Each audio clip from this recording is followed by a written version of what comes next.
पूरा शहर स्तब्ध था। वकील की जुबान लड़खड़ा रही थी। मीडिया वाले माइक नीचे रख चुके थे और वो छोटा सा लड़का फटे पुराने कपड़ों में जो कभी प्लेटफॉर्म पर भीख मांगता था, अब अरबों की जायदाद का इकलौता मालिक घोषित हो चुका था।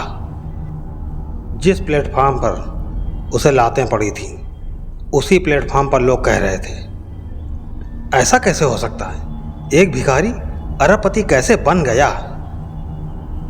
पर हकीकत ये थी, ये कोई चमत्कार नहीं था। ये उस इंसान की कहानी थी जो असली इंसानियत को परखना चाहता था और जिसे वो मिला, वहीं से इतिहास बन गया।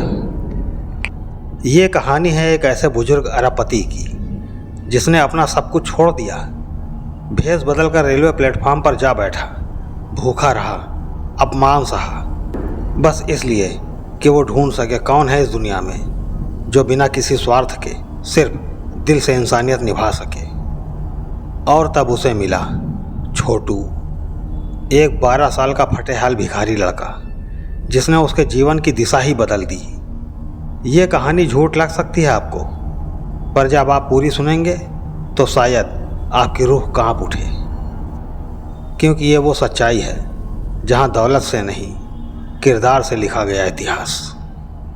कहानी में आगे बढ़ने से पहले दोस्तों, मेरी आपसे एक छोटी सी रिक्वेस्ट है। आप इस कहानी को पूरा सुनिएगा और अपने चैनल सुनो कहानी समझो ज़िंदगी को सब्सक्राइब, कहानी को लाइक और शेयर करना ना भूलिएगा। सिंघानिया हवेली एक ऐसा महलनुमा बंगला जहां दौलत की कोई कमी नहीं थी, लेकिन इंसानी रिश्तों की कीमत वहां एकदम शून्य थी। चांदी की प्लेटों में खाना परोसा जाता था, लेकिन खाने वाला अकेला था।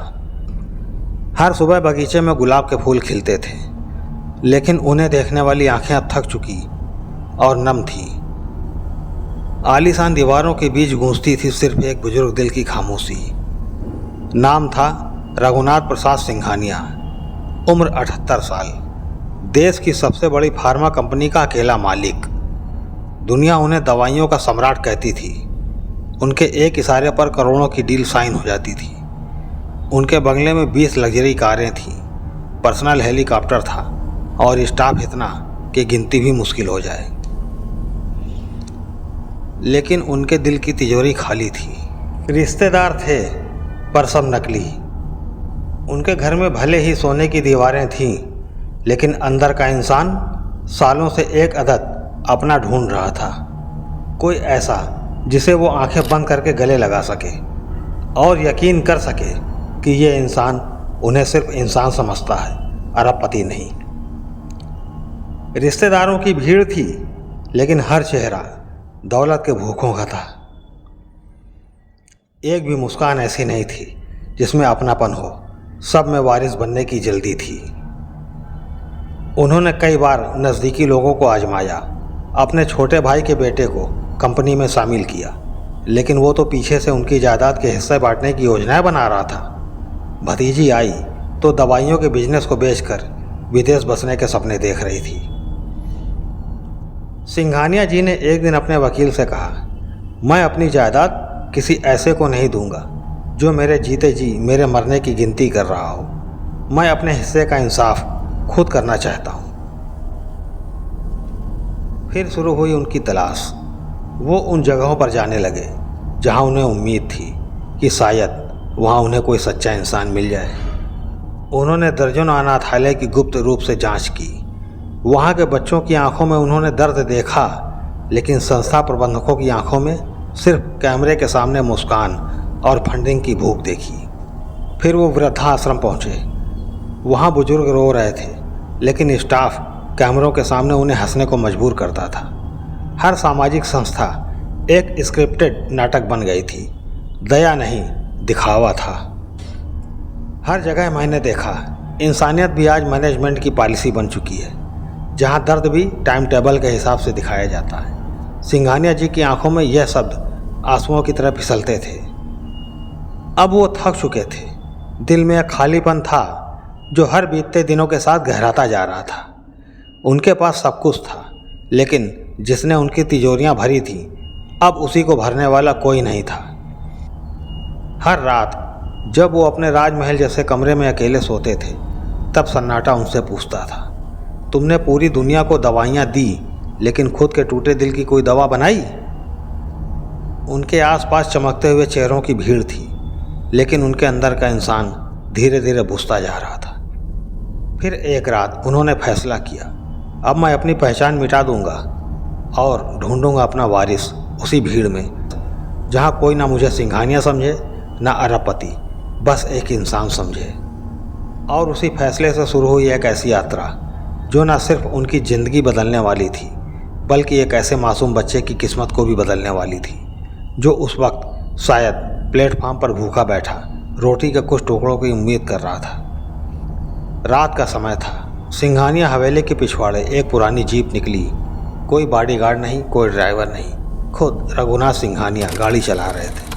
पर अब वो सिंघानिया नहीं थे। उनके चेहरे पर नकली झुर्रियाँ नहीं थीं, वो असली थी, लेकिन अब उन्हें और गहरा बना दिया गया था, मिट्टी और कालिख से। एक पुराना फटा सा कुर्ता, नीचे लुंगी, पैरों में टूटी हुई चप्पलें, सिर पर गमछा बांधकर उन्होंने एक लाचार, बेसहारा, भूखा और गंदा सा बुजुर्ग भिखारी बनने का रूप धर लिया। और वो पहुंच गए मुंबई सेंट्रल रेलवे स्टेशन, जहां करोड़ों लोग हर दिन आते हैं, कोई मंजिल की ओर, कोई भटकते हुए। लेकिन एक चीज़ सब में कॉमन होती है, गरीब को कोई नहीं पूछता। रात के करीब 11 बजे थे। वो स्टेशन के एक कोने में बैठ गए, वहीं जहां भिखारी, कुली और फुटपाथ पर सोने वाले मजदूर रहते हैं। पास ही एक चाय वाले की दुकान थी। भीड़ कम हो चुकी थी, लेकिन गंदगी और शोर अब भी कायम था। सिंघानिया जी ने चुपचाप एक कोना पकड़ लिया और बैठ गए। उनके सामने कुछ रोटियां थीं, जो उन्होंने हवेली से लाते वक्त कपड़े में बांध ली थी। तभी 2 टीटी वहाँ से गुजरे। उनमें से एक ने कहा, अबे हट यहाँ से, बदबू मार रहा है, ये स्टेशन है, तेरे बाप की बपौती नहीं। और उन्होंने उसके पास की रोटियों पर पैर रख दिया। सिंघानिया जी की आंखें नम हो गईं, पर आवाज़ नहीं निकाली। उन्हें समझ आ रहा था वो सही जगह पर हैं। यही तो उन्हें चाहिए था, असली समाज, असली चेहरा। सुबह होते ही सूरज की गर्मी और स्टेशन के लाउडस्पीकर ने सबको जगा दिया। सिंघानिया जी की पीठ में दर्द था। रात ठंड में बिना चादर के बिताई थी। उन्होंने एक कुली से पूछा, बेटा कहीं से थोड़ा पानी मिलेगा क्या? कुली ने उल्टा सवाल किया, क्यों बाबा, दारू उतर गई? अब नशा चढ़ा है तो खुद पानी ढूंढो। हर कोई उन्हें दुत्कारता। कई लोग उन्हें चोरी का शक लेकर देखते। पुलिस तक ने डंडा मारकर भगाया, लेकिन वो सब चुपचाप सहते रहे, क्योंकि वो किसी की इंसानियत को तलाशने आए थे, दया नहीं, स्वार्थ रहित प्रेम ढूंढने आए थे। भूख का आलम यह था, उनके हाथ कांप रहे थे। 3 दिन हो चुके थे। सिर्फ एक केला, 2 बिस्किट और एक आधा समोसा मिला था किसी के फेंके जाने पर। वो दीवार के सहारे बैठ गए, अपने आंसू रोकने लगे। पहली बार उनकी रूह कांप गई। क्या पूरी दुनिया इतनी बेरहम हो चुकी है?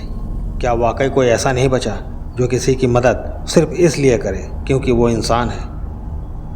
और तभी एक फटा पुराना झोला, उलझे हुए बाल, आंखों में मासूमियत और चेहरे पर भूख की आदत बन चुकी बेफिक्री। छोटू 12 साल का एक लावारिस बच्चा, जो स्टेशन पर पैदा हुआ, वहीं बड़ा हुआ और वहीं की जिंदगी जी रहा था। वो पास आया, सिंघानिया जी को देखा, फिर उनके पास बैठ गया। कुछ देर तक दोनों चुपचाप बैठे रहे। फिर छोटू बोला, बाबा भूख लगी है? सिंघानिया जी ने धीरे से सिर हिलाया, हाँ बेटा। छोटू ने अपनी झोली में से एक छोटा बिस्किट का पैकेट निकाला, जो उसने कहीं से मांग कर या कूड़े से निकाला होगा। उसे 2 टुकड़ों में तोड़ा, एक खुद खाया, एक सिंघानिया जी की ओर बढ़ा दिया। लो बाबा, थोड़ा मीठा है, अच्छा लगेगा। सिंघानिया जी ने पहली बार 3 दिन में किसी के चेहरे पर निस्वार्थ दया देखी थी। उनकी आंखें भीग गईं। उन्होंने कांपते हाथों से बिस्किट का टुकड़ा लिया। तेरा नाम क्या है बेटा? छोटू। कोई है तेरा?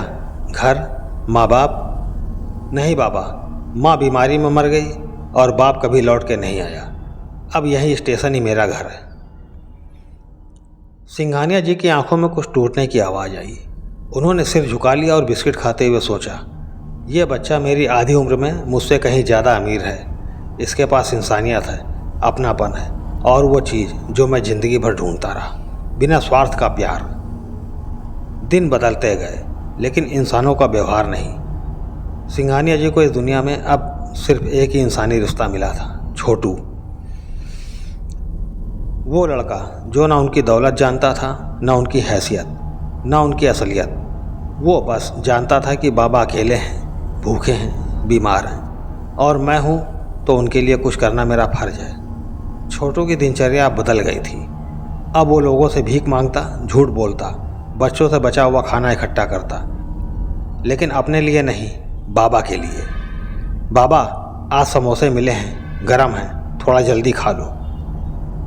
बाबा आज एक कुली ने गालियाँ दी, लेकिन देखो उनके ही छोड़े बिस्किट मैं उठा लाया हूँ।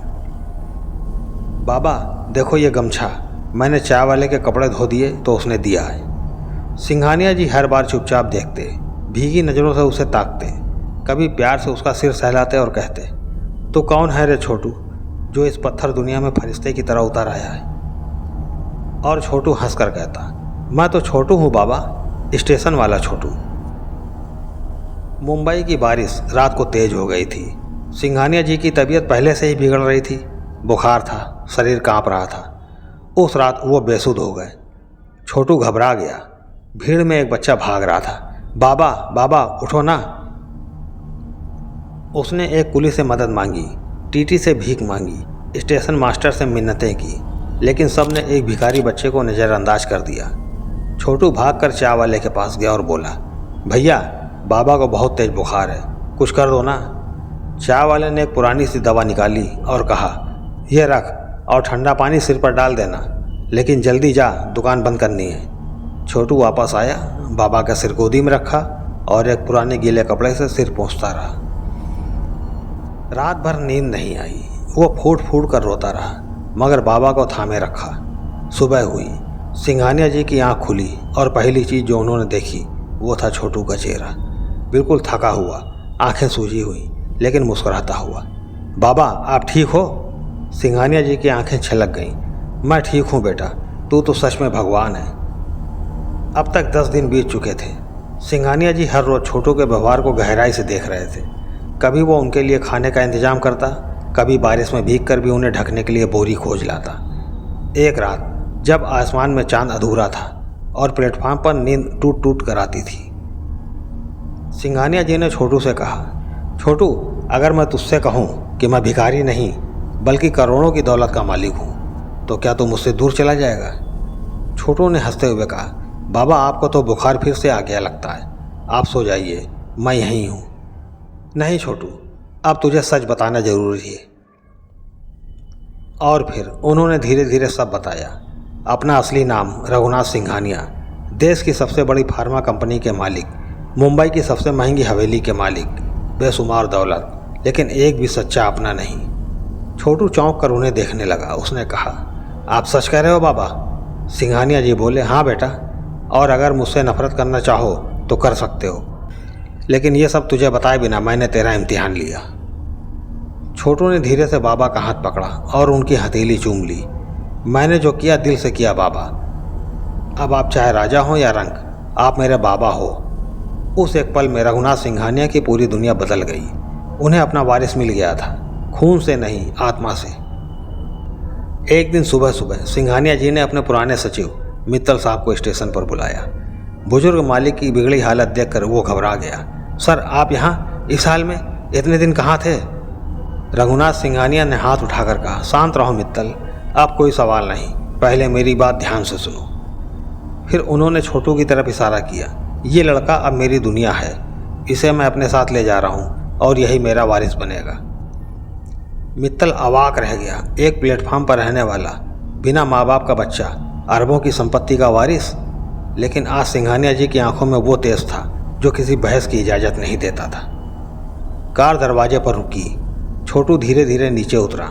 सामने खड़ी थी मुंबई के जुहू इलाके में स्थित रघुनाथ विला, एक ऐसा बंगला जो रॉयल महल जैसा दिखता था। चमचमाती सीढ़ियाँ, संगमरमर के फर्श, झूमर जो आसमान को छूते थे, दीवारों पर करोड़ों की पेंटिंग्स और एक शांत लेकिन भारी माहौल। छोटू का दिल कांप रहा था। कपड़े गंदे थे, हाथों में प्लास्टिक की थैली और आंखों में अजनबीपन। बाबा, मैं यहाँ नहीं रह सकता। सिंघानिया जी ने उसका कंधा पकड़ा और कहा, यह घर अब तेरा है बेटा, और आज से कोई तुझे छोटू नहीं बुलाएगा। आज से तू है अर्जुन सिंघानिया। अर्जुन यानी छोटू के नए जीवन की शुरुआत हुई।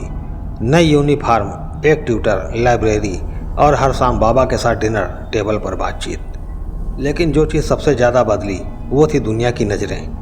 वही स्टेशन मास्टर जो छोटू को गालियाँ देता था अब उसे सर कहकर संबोधित करता। वही पुलिस वाला जो उसे लाठी दिखाता था अब सलाम करता। और तो और वो रिश्तेदार जो रघुनाथ सिंघानिया को कभी मिलने नहीं आते थे अब रोज़ फूलों का गुलदस्ता लेकर आने लगे। बड़े भाई, हम सोच रहे थे छोटू को हमारे स्कूल में भर्ती करवा दें। मामा जी बनने का मौका तो हमें ही दीजिए। लेकिन रघुनाथ सिंघानिया अब साफ हो चुके थे। उन्होंने एक प्रेस कॉन्फ्रेंस में सबके सामने कहा, मेरे जीवन की सबसे बड़ी खोज मैंने प्लेटफॉर्म पर की। अर्जुन यानी छोटू अब मेरा कानूनी उत्तराधिकारी है। बाकी दुनिया अपनी जगह समझ ले। कहानी अब आखिरी मोड़ पर थी। 1 साल बाद अचानक एक सुबह रघुनाथ सिंघानिया का देहांत हो गया। बड़े सम्मान से अंतिम संस्कार हुआ। पूरा शहर उमड़ा। लेकिन असली तूफान तो अभी आना बाकी था। उनकी वसीयत अब तक किसी को नहीं पता थी। वकील के ऑफिस में भीड़ थी और सबका चेहरा उम्मीदों से भरा हुआ था। रिश्तेदार, मीडिया, कारोबारी सभी आए थे। वसीयत पढ़ने आए थे हाई कोर्ट के नामी वकील श्री सत्य प्रकाश त्रिवेदी। उन्होंने दस्तावेज खोला और बोलना शुरू किया। मैं रघुनाथ सिंघानिया पूरे होशो हवास में ये वसीयत बना रहा हूँ। मेरी सारी चल अचल संपत्ति, सभी कंपनियों के शेयर, बैंकों की जमा राशि और विदेशों में रखी हर संपत्ति, मैं ये सब अर्जुन सिंघानिया और छोटू को देता हूँ, जो मेरे दिल का बेटा है। इस लड़के ने मुझे इंसानियत सिखाई, बिना नाम, बिना लालच, बिना स्वार्थ। और मैंने पाया जो प्लेटफॉर्म पर मेरे लिए था वही असली वारिस है। पूरे हाल में सन्नाटा छा गया।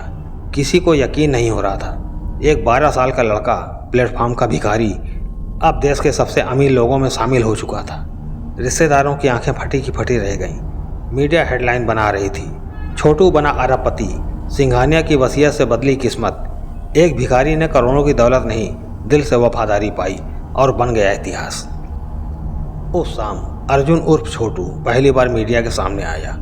उसने बहुत ही सादे कपड़े पहने थे, बाल पीछे किए हुए, और हाथ में बाबा की एक पुरानी तस्वीर थी। मैं कोई खास नहीं था, ना पढ़ा लिखा ना अमीर, बस किसी को भूखा देखकर चैन नहीं आता था। और बाबा ने मुझे नहीं, मेरी इंसानियत को चुना।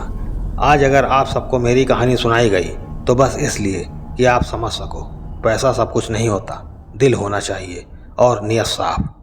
पूरा हाल तालियों से गूंज उठा।